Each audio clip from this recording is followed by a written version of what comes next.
Hello, I'm Simon Whistler, you're watching TopTenzNet, and in the video today we're looking at the top 10 people who claim to be time travelers.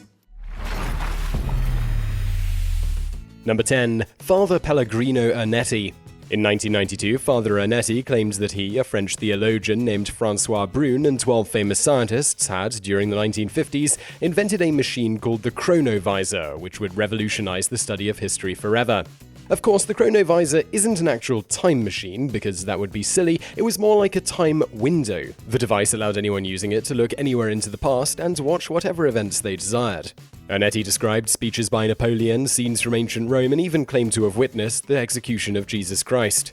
It's probably about this time that you'll notice that we have no images of the chronovisor to show you. Also, it's 60 years later, and you're pretty sure you'd have heard of this by now.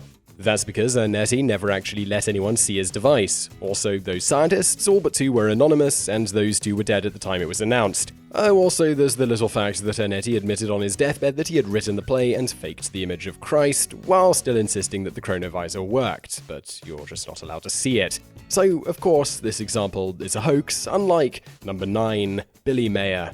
Billy Meier's interaction with aliens began in 1942 when he was only 5 years old.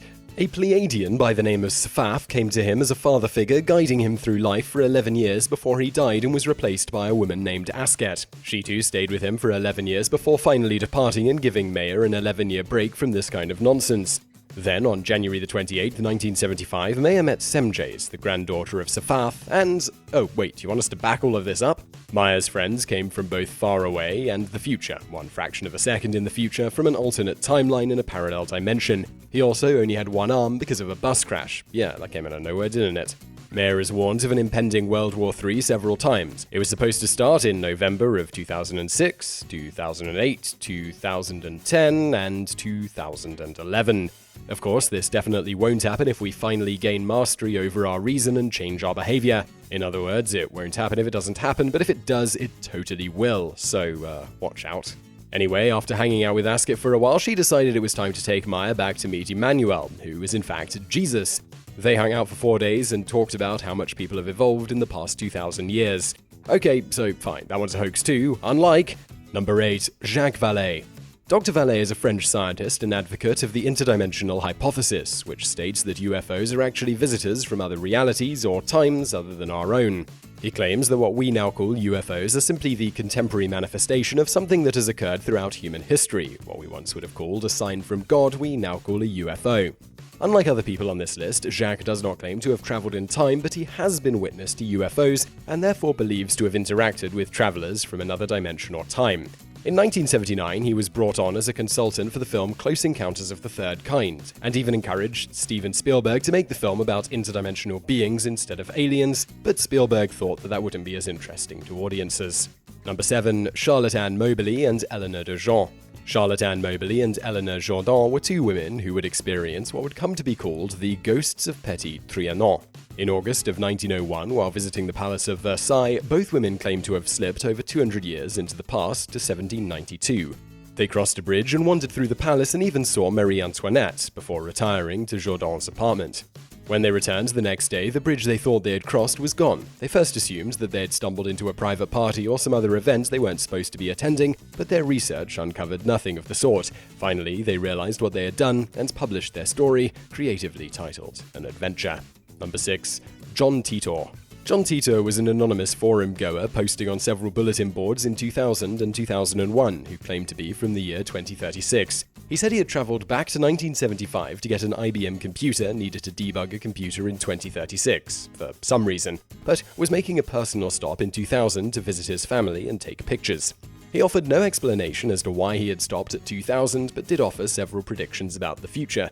For example, a second American Civil War started in 2005, and 2015 saw the US getting nuked by Russia. So obviously his predictions were very accurate.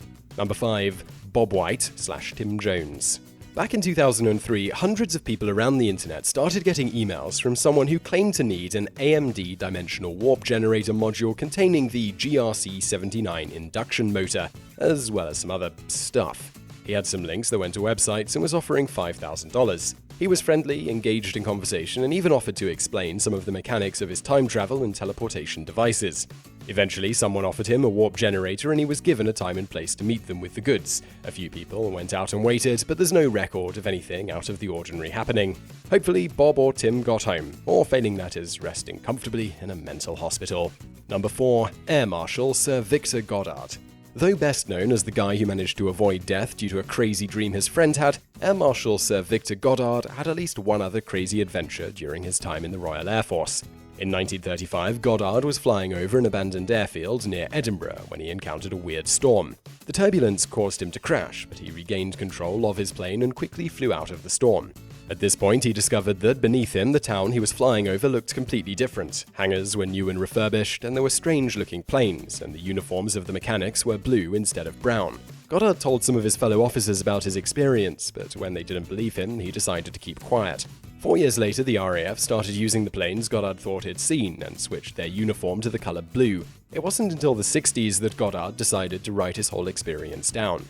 There's no telling if Goddard made the story up, suffered a coincidental hallucination, or really traveled through time, but his experience is eerily similar to Number 3. J. Bernard Hutton and Joachim Brandt. In 1932, 2 German newspaper reporters named J. Bernard Hutton and Joachim Brandt were hired to do a story on the Hamburg-Altona shipyards. During their tour of the site, they, like Moberly, Jourdain, and Goddard, suddenly had shared hallucinations of bombs exploding all around them and anti-aircraft gunfire. They drove away in a panic. 11 years later, the exact same thing happened, only for real. But here's where it gets really freaky.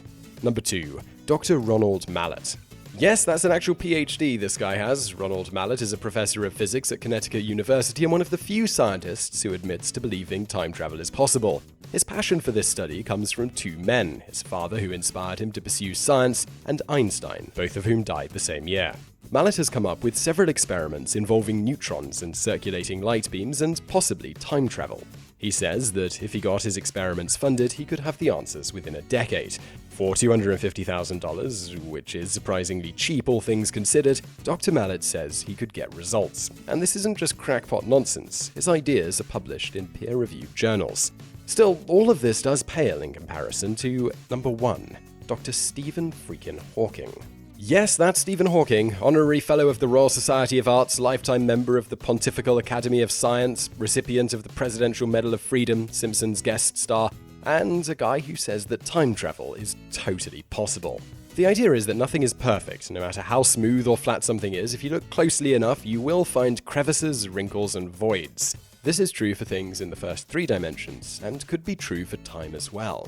Non-hypothetical evidence is observed every day with our GPS satellites. Hardwired into one is an intensely precise clock, but every single one of those clocks gains exactly 1/3 of a billionth of a second every day, but only once the satellites are launched. This is because time travels faster in space than it does down below, which means that if we went to a black hole in the center of our galaxy, we could slow the travel into the future aboard that ship by half. Adding to the possibilities, if we found a way to travel at 99% the speed of light, a single day could be a whole year of time on Earth.